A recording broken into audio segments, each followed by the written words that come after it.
Amén. Damos gracias a Dios por este tiempo de alabanza y por este tiempo de oración que el Señor nos ha brindado.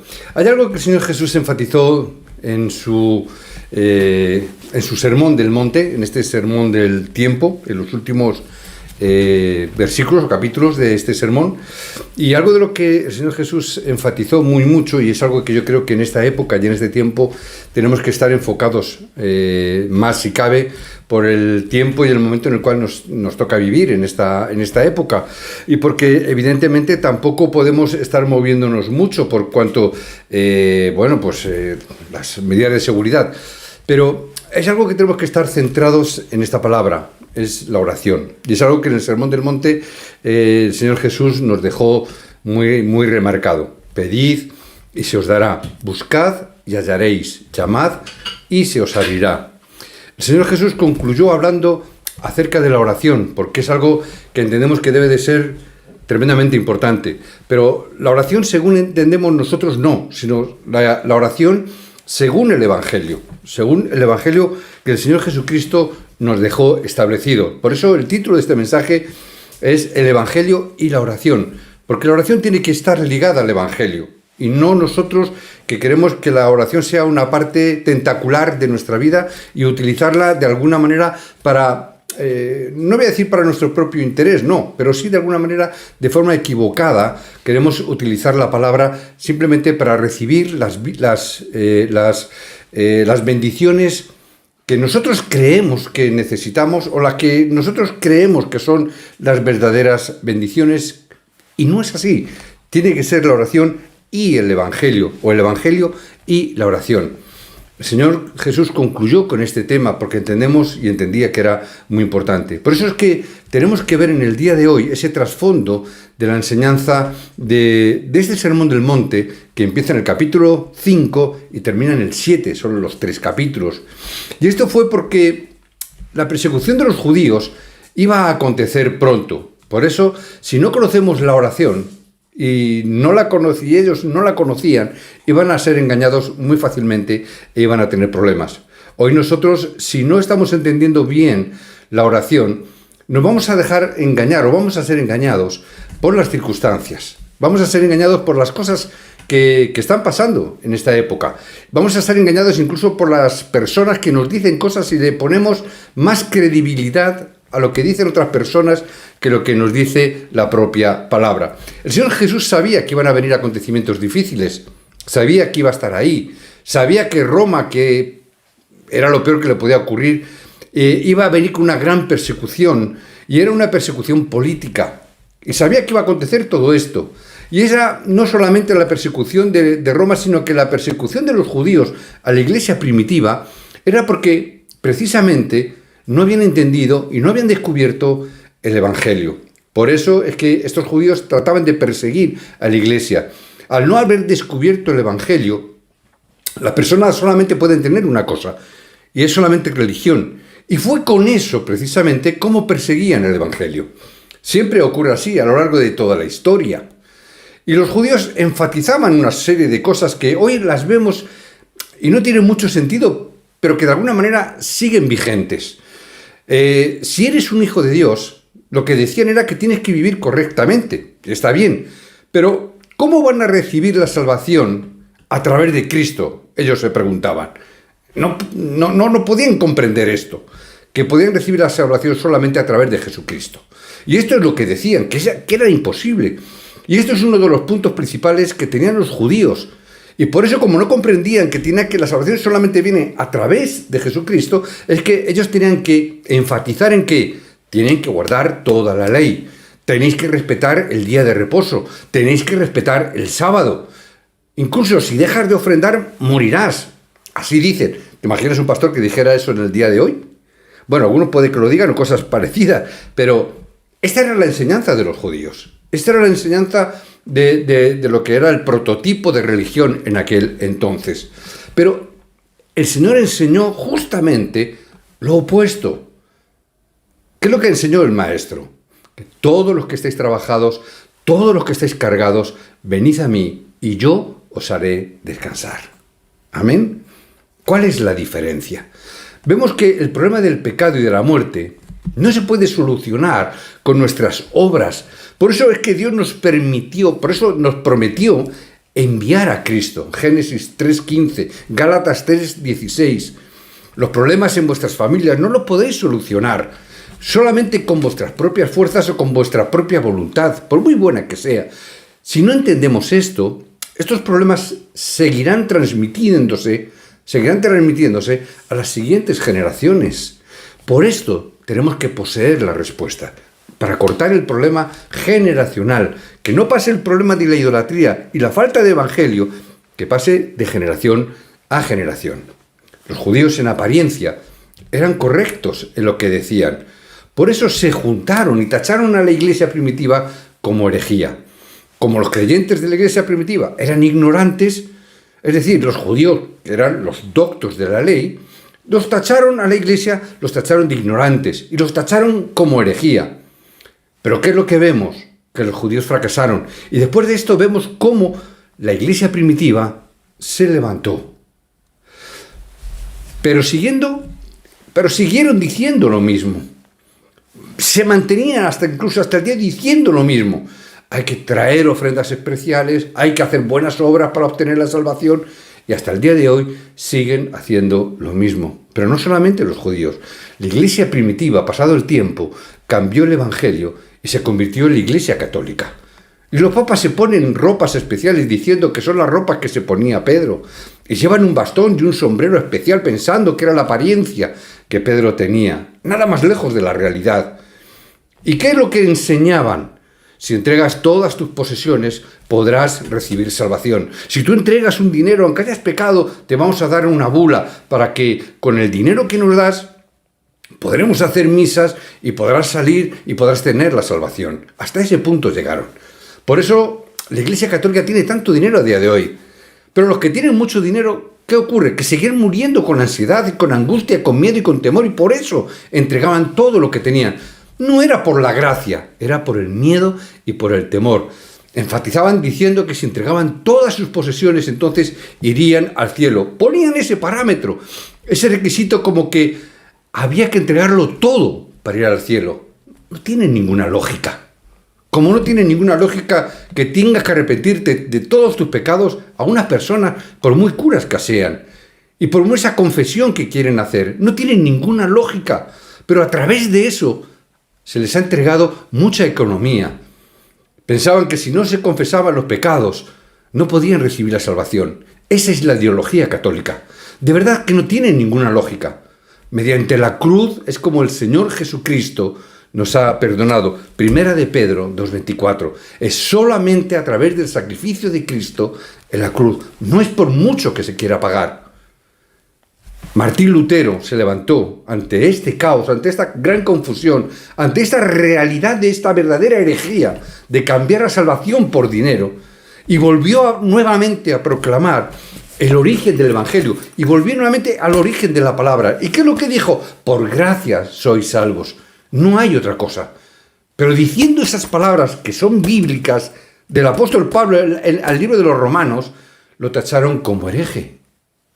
También vemos a los vendedores de hoy en día que venden tantas cosas, que eran casi peor que la religión, porque estos hacían cualquier cosa por causa del dinero.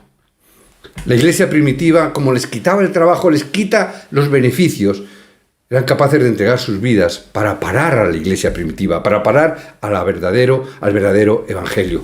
Incluso mataban a otros, y la persecución que traían estas personas era muy grande. Daba miedo esa persecución, y esa gran persecución que venía de Roma era verdaderamente terrible, hasta el punto de que 14 emperadores romanos persiguieron al cristianismo, pero el evangelio finalmente fue el que venció. ¿Por qué decimos todo esto? Porque necesitamos hoy en día la victoria, necesitamos tener la victoria, porque estamos viviendo no periodos de persecución, ni cosas raras. Sí, la Iglesia Católica sigue estando ahí, pero hoy en día nuestro verdadero problema sigue siendo toda la sociedad que hay a nuestro alrededor, es la cultura de este mundo. Y necesitamos, como creyentes, como hijos de Dios, necesitamos tener la victoria absoluta, por encima de toda persecución y por encima de todo problema. Pero ahora, ¿Cómo vamos a tener esta victoria? Es lo que tenemos que ver en el día de hoy. Y solamente se puede tener con aquellos que tienen la oración, que tienen el Evangelio. La oración de los que tienen el Evangelio son aquellos que van a tener la victoria absoluta. Dios venció a través de personas que tenían el secreto de la oración. Hoy nosotros os bendigo para que seamos esos hombres y mujeres remanentes que tengamos la victoria a través de la oración. Por eso es que tenemos que conocer bien esto. Es porque Dios a los que tienen el Evangelio les da la victoria y las bendiciones. Tenemos que tener esta victoria y estas bendiciones. Esto es porque son aquellos que tienen esta victoria, son los que están dentro del pacto. Porque están dentro del pacto y están orando dentro de la oración del pacto. Y los que están dentro del evangelismo. Estos son los que son los testigos. Y por esto es que no pueden fracasar nunca. Porque ¿qué es el pacto? El pacto es la salvación que Dios me ha dado. ¿Qué es la oración? Son las respuestas que recibimos aquellos que hemos recibido el pacto, que somos salvos. ¿Y qué es ser testigos? Simplemente es hacer el evangelismo, compartir a otros lo que Dios ha hecho en nosotros que tenemos el pacto. ¿Se puede hacer esto o no? ¿Es fácil? ¿Complicado?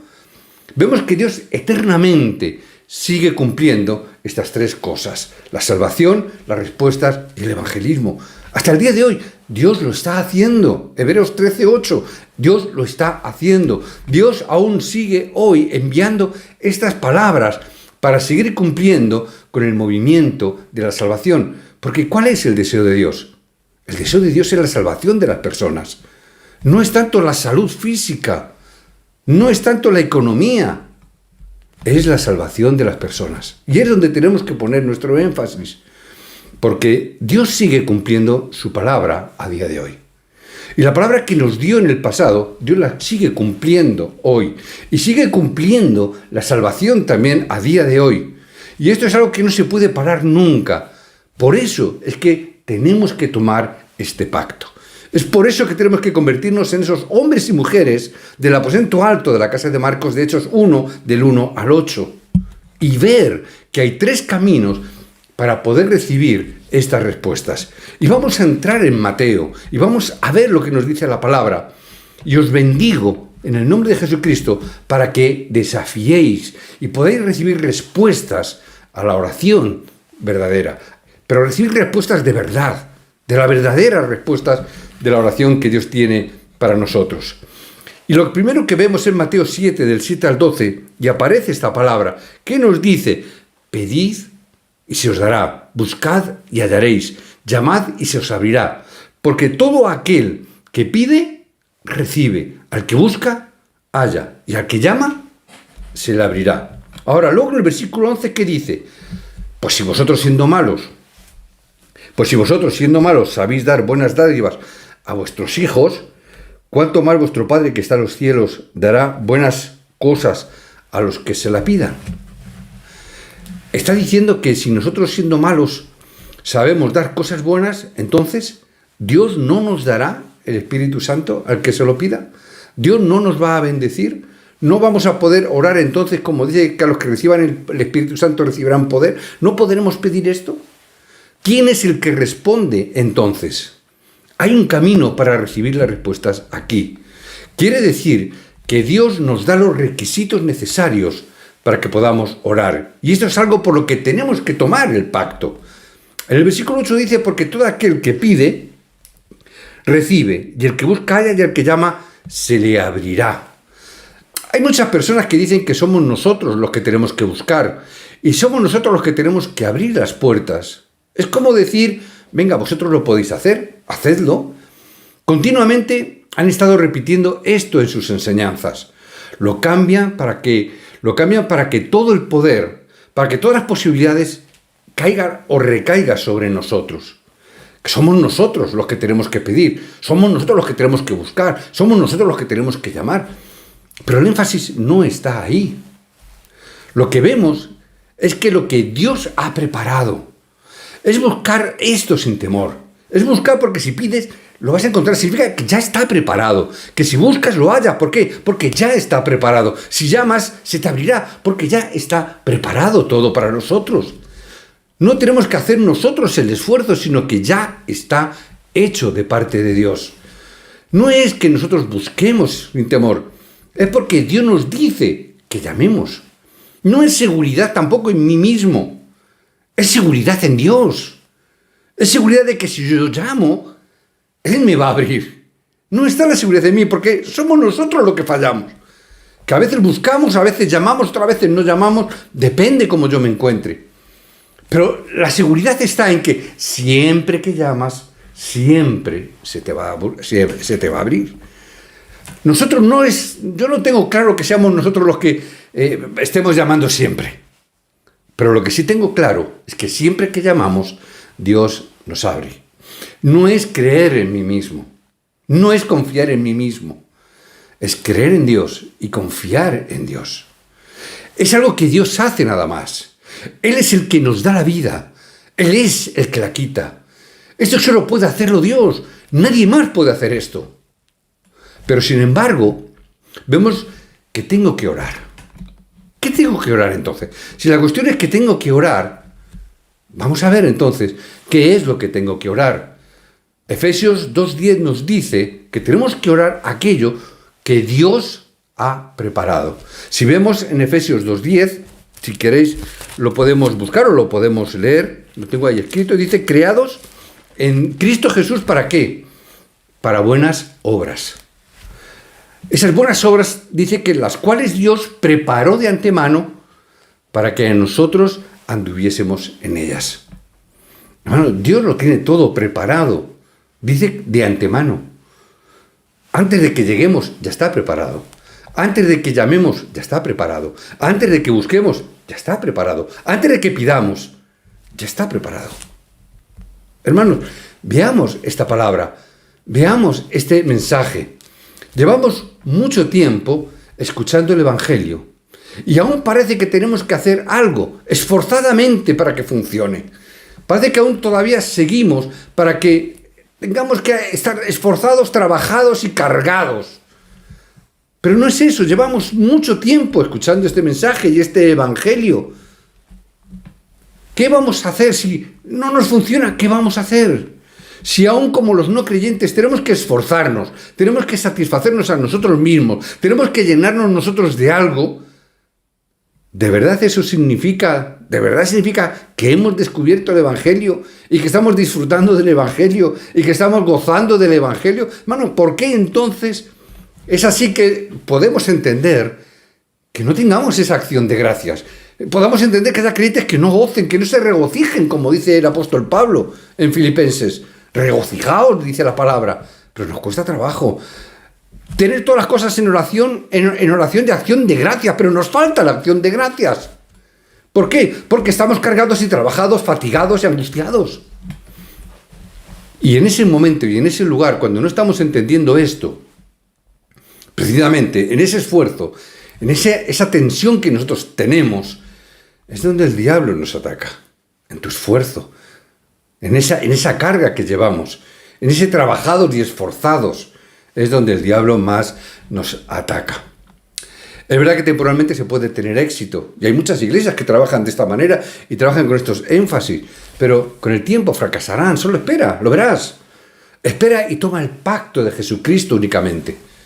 Solamente espera, toma el pacto. Mira el contenido que el Señor está enseñando en el Sermón del Monte. Y mira lo que dijeron los discípulos. Señor, enséñanos a orar. Ante esta situación, Jesús les dice y les enseña. ¿Qué les dice? Lo leíamos al principio, el pastor Jonathan leía. Santifiquen el nombre de vuestro Padre que está en los cielos. Orad para que no caigáis en tentación. Orad para que no caigáis en la maldad del mundo. Orad para que el reino de Dios y la justicia de Dios sea establecido. Orad por esto nada más. No busquéis otras cosas, no busquéis otras bendiciones, no busquéis otras realidades. Luego volvió a decir, no oréis para pedir esto, aquello o lo otro. Porque esto es lo mismo que piden los gentiles. Esto es lo mismo que pide la gente del mundo. Porque vuestro Padre, dice, ya sabe de lo que tenéis necesidad. Y esta es una palabra que siempre la remarco cuando la leo. El Señor dice, ya sabe. Sabe lo que te falta, sabe lo que necesitas, sabes tus carencias, tus necesidades. Dios sabe, no es ignorante. Dios sabe perfectamente todas y cada una de las circunstancias que están pasando por tu vida. Dios sabe tu situación personal, Dios sabe tu situación física, Dios sabe tus debilidades, también sabe tus puntos fuertes. Dios sabe de lo que tienes necesidad, sabe. Por eso es buscar primeramente el reino de Dios y su justicia. Todas las demás cosas, Dios las va a añadir. Eso va a ser el añadido, no es el contenido, es el añadido.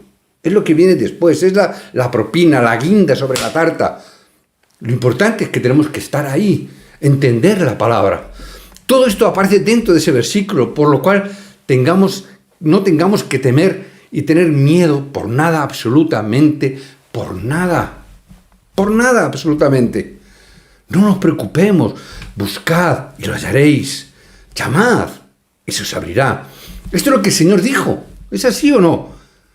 Os bendigo en el nombre de Jesucristo. No teméis lo que os apetezca, no toméis lo que os apetezca del sermón, no toméis solamente lo bonito, tomad la palabra que el Señor nos enseña, tomad el conjunto de la palabra. La enseñanza del Maestro. Para poder comparar esto bien, hay otra cosa que el Señor dijo en Lucas 18, del 1 al 8. Estamos hablando del juez que había juzgado siempre injustamente, pero la viuda continuaba diciéndole que le hiciera justicia. Y como continuamente se lo decía, él ya no tenía más remedio que juzgar su causa. No paraba de pedirle a este juez que fuera justo. Y él estaba avergonzado finalmente. Pero lo más importante es lo que el juez dijo. Esta mujer no va a abandonar jamás hasta que haga esto que me pide. Hay algo más importante aún que esto. Es que este juez, tenía el derecho de juzgar. Tenía la autoridad para juzgar. El Señor Jesús tiene toda la autoridad y todo el poder del cielo y todo el poder de la tierra para darnos la respuesta que necesitamos en el día de hoy. Hermanos, cuando está diciendo esto, está diciendo que nosotros estamos orando ante alguien que tiene todo el poder y la autoridad. No estamos pidiendo a alguien, a un cualquiera, ni siquiera a un juez de este mundo. Estamos pidiéndole al que tiene el poder del cielo y de la tierra. ¿Y qué dice en el versículo 8? Cuando vuelva el Hijo del Hombre, ¿hallará fe en la tierra? Es posible que haya muchos que crean en Dios, pero ¿habrá muchos que le crean a Dios? ¿Lo que Dios nos dice? No hace falta que hagamos muchos esfuerzos, sino solo que tomemos el pacto y que veamos la grandeza de Dios, que vean el mundo, cómo Dios obra. Y veremos esas respuestas. Ahora, ¿cuál es el objetivo de las respuestas? Pues si vosotros siendo malos sabéis dar buenas dádivas a vuestros hijos, ¿cuánto más vuestro Padre Celestial, dice la palabra, que dará el Espíritu Santo a los que lo piden? Aquí está diciendo, ¿no les dará el Espíritu Santo a aquellos que lo pidan? ¿No verán la fe? Las verdaderas respuestas que Dios tiene para nosotros, de verdad, ya están preparadas. Ya están preparadas las respuestas. No nos angustiemos por lo que vemos en el día a día, en el tiempo presente. La mayor bendición que Dios nos da es que estemos en la cumbre espiritual. Os bendigo para que estemos en esa cumbre espiritual. ¿Cómo voy a vivir ahora? No tengo de qué preocuparme por esto, sino lo que tengo que hacer es estar en la cumbre espiritual. Estamos en una época donde los confinamientos, los tiempos donde no podemos congregarnos en la iglesia y tampoco podemos juntarnos mucho con la familia, no podemos estar más de 6 personas en un domicilio y esto coacciona un poquito nuestra libertad de poder reunirnos. ¿Cómo vamos a vivir en este tiempo donde tenemos que estar con esta situación? Y yo os digo, y el Señor os dice, no os preocupéis por esto, estar en la cumbre espiritual.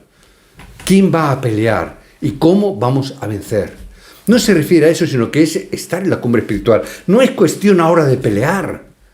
Hermanos, no es cuestión tampoco ahora de estar viendo locuras que si los políticos, que si el fin del mundo, que si el nuevo orden, que hay tantas cosas que el diablo está poniendo para entretenernos, que si esto es así, que si esto es asá.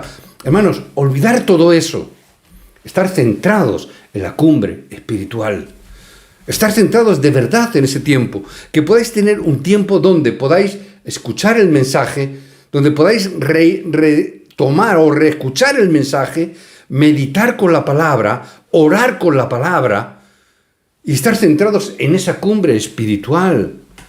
Y por último, el Señor, ¿qué nos dijo? Y recibiréis poder y me seréis testigos hasta el fin de la tierra. No es lo importante lo otro, que si el confinamiento, que si los gobiernos, que si nuevo orden, que si todas estas cosas, que a veces nos volvemos locos con todo esto. Lo importante es estar en la cumbre espiritual. Y para ir hacia la cumbre espiritual, 3 aspectos muy importantes que tenéis que ver para terminar. Uno es la experiencia. Otro, que es el más importante, es estar completamente dentro del pacto. Entra en el pacto, que es mucho mejor que tener ninguna experiencia espiritual o sensorial, porque el pacto es una experiencia en sí mismo. Estar dentro del pacto eterno de Dios. Por eso es que el poder del Espíritu Santo es solo a través del pacto de Dios. Por eso a muchos no les funciona, por muchos que lo piden, porque es a través del pacto de Dios. En todas las personas que creen en Dios correctamente, esto es para ellos la primera prioridad. Hermanos, no es la segunda ni la tercera. Tiene que ser nuestra primera prioridad. En esta palabra vemos que ellos recibieron el poder del Evangelio, pero vemos también que hay 3 tipos de creyentes. Termino con esto. Hay unos creyentes, o algunos creyentes, que se aburren. Se aburren. Van de iglesia en iglesia. Y para ellos el Evangelio, bueno, está bien, es la segunda, tercera prioridad en su vida. Y se aburren de aquí y se van para allá. Hay otros creyentes que se esfuerzan y lo preparan todo. Y dicen, Señor, Dios, dame las respuestas a mi vida, trae las respuestas a mi vida. Estos tienen el pacto también como la segunda prioridad. Y los terceros son los que toman la palabra y el pacto dentro del poder de Dios, conforme Dios lo está dando. ¿Lo hacen para qué? Para que Dios haga lo que tenga que hacer. Para que Dios haga lo que tenga que hacer. Y teniendo esto como su primera prioridad en todo, la voluntad de Dios. Esto es lo que nos enseñó el Señor Jesucristo. Venga a nosotros tu reino, hágase tu voluntad. ¿Cuál es nuestra primera prioridad? Que venga tu reino y su voluntad. Esta tiene que ser la prioridad de cada uno de nosotros. Os bendigo en el nombre de Jesucristo para que sea esto la prioridad en vuestras vidas. Que sea esta la prioridad, la primera prioridad o la única prioridad en vuestra vida. Por eso es que tenéis que tomar el pacto correctamente para recibir las respuestas, porque ya tenéis la victoria completa. Hermanos, no tenéis que luchar, no tenéis que pelear. Es disfrutar en estar en esa cima espiritual, porque ya tenéis la completa victoria. Romanos 8, 28 al 30. Leedlo ahora como conclusión. Por eso, que tengáis la conclusión correcta en el día de hoy. Os bendigo en el nombre de Jesucristo, que recibáis toda la gracia, todo el poder y toda la misericordia para que en esta época tengáis la victoria completa. Os bendigo en el nombre de Jesucristo. Amén.